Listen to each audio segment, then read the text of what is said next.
Generation जी के लोग असल में ऐसे हैं कि उनके दिमाग और उनकी सोच बचपन से ही सोशल मीडिया के इर्द गिर्द पल्ले बढ़े हैं।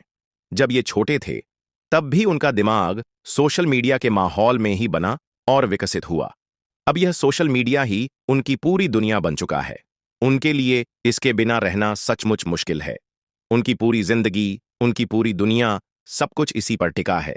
लेकिन यह बहुत डराने वाली बात है, क्योंकि सोचिए, जब आपको पूरी दुनिया देख रही हो, पूरी दुनिया आपको जांच रही हो और हर कोई अपना अपना इख्तिलाफ, अपनी अपनी सोच और अपना अपना मजहब बोल रहा हो, अपने तरीके दिखा रहा हो और फिर इन्हीं बातों से दूसरों को मुतासिर भी कर रहा हो।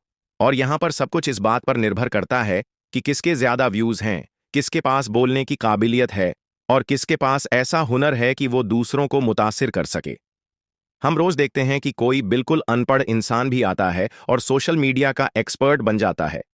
कई रिसर्च प्रोफेशनल्स ने यह भी साबित किया है कि 2006 के बाद से जब ये सोशल मीडिया ऐप्स आए, तभी से डिप्रेशन, चिंता और यहां तक कि खुद को नुकसान पहुंचाने जैसी घटनाओं में बहुत तेज बढ़ोतरी हुई है। तो दोस्तों, यह है जनरेशन जी की असली कहानी। एक ऐसी पीढ़ी जिसका बचपन और दिमाग सोशल मीडिया के साए में पला और अब उसी के इर्द गिर्द बंध कर रह गया है। शुरुआत में यह ट्रेंड ज्यादातर लड़कियों के बीच शुरू हुआ। क्यों? क्योंकि लड़कियां साइकोलॉजिकली बातें अपने अंदर अब्जॉर्ब कर लेती हैं। वो अपनी फिस्ट से बुलिंग नहीं करती, वो एंटी सोशल नहीं होती। तो उन्हें मौका मिला कि वो सोशल मीडिया पर जाकर अपनी फ्रेंड्स की रेपुटेशन खराब कर दें या उनके अगेंस्ट ग्रुप्स बना लें। और फिर धीरे धीरे ये लड़कियां सेल्फ हार्म करने लगीं ताकि उन्हें लगे कि वो अब भी एग्जिस्ट करती हैं, उनकी कोई आइडेंटिटी है, वो इम्पॉर्टेंट हैं और वो चाहती हैं कि उन्हें एक्सेप्ट किया जाए, वैलिडेट किया जाए। दूसरी तरफ लड़के सोशल मीडिया पर आए और जैसे जैसे इंस्टाग्राम, स्नैपचैट, टिकटॉक और बाकी ऐप्स आए, तो लड़के ज्यादातर सोशल मीडिया को गेमिंग और पोर्न कंटेंट के लिए यूज करने लगे। वो एक दूसरे को ज्यादा बुली नहीं करते, लेकिन टाइम के साथ उनमें सुइसाइड रेट बढ़ने लगा। कुछ नौजवान ऐसे घरों में ग्रो हुए जहां हर दिन कॉन्फ्लिक्ट्स और फाइट्स नॉर्मल थे। ऐसे माहौल में उन्हें हमेशा यही महसूस हुआ कि उनके पास कोई सेफ स्पेस नहीं है। नतीजा ये हुआ कि वो अपने रूम्स में बंद हो गए और किसी रास्ते की तलाश करने लगे। कोई ऐसा पर्सन जो उनकी बात सुने, जो उनकी फीलिंग्स को समझ सके, ताकि वो बस ये महसूस कर सकें कि हाँ, मैं अभी भी नॉर्मल हूं। लेकिन सवाल ये है कि वो कनेक्ट किन लोगों से करते हैं, उनसे क्या कॉन्वर्सेशंस होती हैं। पेरेंट्स को हमेशा सबसे आखिर में पता चलता है और यही पॉइंट मुझे सबसे ज्यादा डराता है। इमेजिन कीजिए, घर में आपका बच्चा या कोई टीनेजर रूम के अंदर लॉक्ड है। आप सोचते हैं वो पढ़ रहा होगा, बिजी होगा, लेकिन वास्तव में वो किससे बात कर रहा है, क्या कर रहा है, उसकी माइंड में क्या चल रहा है। और फिर अचानक खबर आती है कि उसने सेल्फ हार्म कर लिया या कोई फूलिश स्टेप उठा लिया। और आप सबसे आखिरी इंसान होते हैं जिसे ये न्यूज़ मिलती है। आज की रियलिटी ये है कि सेल्फ हार्म केसेस बहुत तेजी से बढ़ रहे हैं और इसकी जड़ एक ही चीज है, वैलिडेशन। यानी मुझे एक्सेप्ट करो, मुझे नोटिस करो, मैं यहां हूं। और आज वैलिडेशन इतना आसान और सुपरफिशियल हो गया है कि उसे मेजर किया जाता है व्यूज और लाइक्स से। कोई टीनेजर अगर सैड या लोनली है और बस कोई उसकी पोस्ट को लाइक कर दे, तो उसे मोमेंटरी हैप्पीनेस मिलती है। उसे लगता है, हाँ, कोई है जिसने मुझे देखा। लेकिन उसी मोमेंट जब वो लाइक्स आना बंद हो जाए, उसकी पूरी लाइफ हैवी और मुश्किल लगने लगती है। ये साइकिल बहुत डेंजरस है। ये सिर्फ सोशल मीडिया का एडिक्शन नहीं है, ये एक इमोशनल ट्रैप है।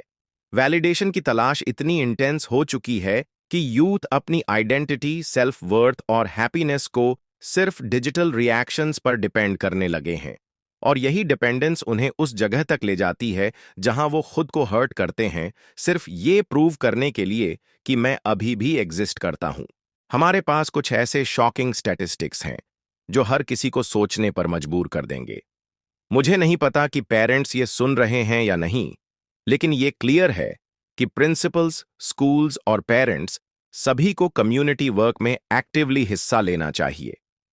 मेरा मानना है कि चाहे आप यूथ हों या एडल्ट्स, सबसे पहले आपको खुद पर नजर रखनी होगी और अपने स्क्रीन टाइम को डिसिप्लिन करना होगा। मैंने क्लासरूम्स में स्टूडेंट्स को सोते हुए देखा है। जब उनसे पूछा जाता है तो वो कहते हैं कि रात भर पढ़ाई कर रहे थे, लेकिन मुझे पता है कि वो पढ़ाई नहीं कर रहे थे, क्योंकि उनके पेरेंट्स पहले ही मुझे बता चुके होते हैं। इसलिए सबसे जरूरी है कि बच्चों और बड़ों के बीच स्ट्रॉन्ग रिलेशनशिप हो। सिर्फ रिस्ट्रिक्शन से बात नहीं बनेगी। सबसे पहले हमें सोशल मीडिया के रिस्क्स को समझना होगा। सोशल मीडिया की हर चीज बुरी नहीं है, लेकिन इसके पीछे जो साइकोलॉजिकल मैनिपुलेशन है, उससे हमें अवेयर होना पड़ेगा। इन ऐप्स को बनाने वाले लोगों ने इन्हें ऐसे डिजाइन किया है कि ये बिल्कुल कैसीनोज की तरह काम करें। फर्क सिर्फ इतना है कि कैसीनोज में आप पैसे दांव पर लगाते हैं ताकि बार बार लौट कर खेलें, लेकिन सोशल मीडिया में आप अपनी सेल्फ वर्थ और वैल्यू को दांव पर लगाते हैं। हकीकत यह है कि आप हैं दाम। हर बार जब आप पोस्ट डालते हैं तो आप खुद को एक स्लॉट मशीन में डाल रहे होते हैं और इंतजार करते हैं कि लोग आपको वैल्यू दें। अगर लाइक्स कम आ गए तो इसका सीधा मतलब बनता है कि आपकी वैल्यू कम है, और यही सबसे बड़ा ट्रैप है। हमें यह समझना बहुत जरूरी है कि जिन लोगों ने ये ऐप्स बनाई हैं वो खुद अपने बच्चों को इन प्लेटफॉर्म्स पर फ्रीली यूज नहीं करने देते। ये पहली और सबसे अहम बात है। अवेयरनेस। अल्लाह फरमाता है, जान लो कि अल्लाह के सिवा कोई माबूद नहीं। तो सबसे पहले हमें यह समझना है कि ये सब क्यों हो रहा है। दूसरी चीज है अपनी बाउंड्रीज सेट करना, अपने लाइफ को डिसिप्लिन करना। अगर आप खुद कंट्रोल नहीं कर सकते तो फिर पेरेंट्स को इंटरवीन करना होगा, स्कूल्स को इंटरवीन करना होगा। और ये याद रखिए, रिस्ट्रिक्शंस बहुत जरूरी हैं। हमें अल्लाह के फियर, खौफताफ के बारे में ज्यादा जानना होगा। मैं अपने ब्रदर्स और सिस्टर्स से कहूंगा, अगर आप पहले से यूट्यूब या फेसबुक पर टाइम स्पेंड कर रहे हैं तो क्यों ना आप ऐसे इस्लामिक लेक्चर्स सुने जिनमें आखिरात, अल्लाह का खौफ और मौत की याद दिलाई जाए, क्योंकि अल्लाह का खौफ ही आपको संभालता है। सिर्फ उम्मीद पर चलना कि मैं तो जन्नत में चला जाऊंगा और जो चाहूं करता रहूं, ये अप्रोच काम नहीं करती। लोगों से लगातार वैलिडेशन ढूंढना आपको धीरे धीरे अल्लाह से दूर कर देता है। ये आपको भुला देता है कि आप असल में कौन हैं, क्योंकि आपने अपनी पूरी जिंदगी दूसरों के हवाले कर दी कि वो डिसाइड करें कि आपकी वैल्यू क्या है। और ये सोच बेहद डेंजरस है। अगर आप सच में खुश रहना चाहते हैं तो सबसे पहली और सबसे इंपॉर्टेंट चीज ये है कि कम उम्र से ही अपने माइंड को ट्रेन करें और ऐसे 2 से 3 फ्रेंड्स के साथ रहें जो हमेशा पॉजिटिव हों। अब जरा ब्रांडिंग की बात करते हैं। कुछ लोग ब्रांडेड कपड़ों के इतने दीवाने होते हैं कि वो सिर्फ दूसरों से वैलिडेशन और अटेंशन पाने के लिए उन्हें पहनते हैं ताकि खुद को बेटर फील कर सकें।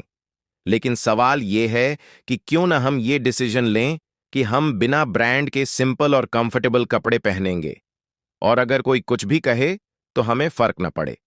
मैं खुद को यह सिखाऊं कि मुझे वही पसंद है जो मैं पहनता हूं। फैसला किसका है? मेरा। अगर कोई मुझे कहे कि मैं बेवकूफ हूं तो मैं मुस्कुराकर बस इतना कहूंगा, माफ कीजिए कि आप ऐसा सोचते हैं। अगर हम ये एटीट्यूड अडॉप्ट कर लें तो हमारी हैप्पीनेस ऑटोमेटिकली बढ़ जाएगी। असल में लाइफ में आप तभी मिजरेबल होते हैं जब आप दूसरों की बातों को अपने अंदर एक्सेप्ट कर लेते हैं। अगर आपने मान लिया तो वही बात सच बन जाती है और आप दुखी हो जाते हैं। लेकिन अगर आप उसे एक्सेप्ट ही न करें तो कोई भी इंसान आपको हर्ट नहीं कर सकता। सुभान अल्लाह। कुरान में अल्लाह फरमाता है कि हम तुम्हें अलग अलग हालातों से गुजारेंगे ताकि तुम्हें आजमाया जाए, कभी अच्छाई के साथ, कभी बुराई के साथ, ताकि तुम संवर सको, ग्रो कर सको और अपनी सोल को प्योर बना सको। लेकिन अगर आप हमेशा ये सोचते रहेंगे कि ये सब बुरा क्यों हो रहा है, अल्लाह मेरे साथ ऐसा क्यों कर रहा है, तो आप कभी भी उन हालातों के अंदर छुपा फायदा। और आज के इन्फ्लुएंसर्स में कुछ वाकई सिंसियर हैं, लेकिन सच ये है कि बहुत से लोगों ने रिलीजन को सिर्फ एक शील्ड बना लिया है ताकि फेम और पैसा कमा सकें। शुरुआत में वो रिलीजियस और हम्बल नजर आते हैं, लेकिन जैसे ही पॉपुलर होते हैं अपनी डिजायर्स के पीछे चल पड़ते हैं और यूथ को गुमराह करते हैं। वो कहते हैं खुद से प्यार करो, अपनी स्किन को पसंद करो, वगैरह वगैरह। ये सब एम्प्टी और मिसलीडिंग स्टेटमेंट्स हैं जिनका कोई असली फायदा नहीं होता। लेकिन अल्लाह फरमाता है, जो अपनी सोल को साफ करता है और उसे संवारता है वही सक्सेसफुल है, और जिसने अपनी डिजायर्स का पीछा किया उसने खुद को बर्बाद कर लिया।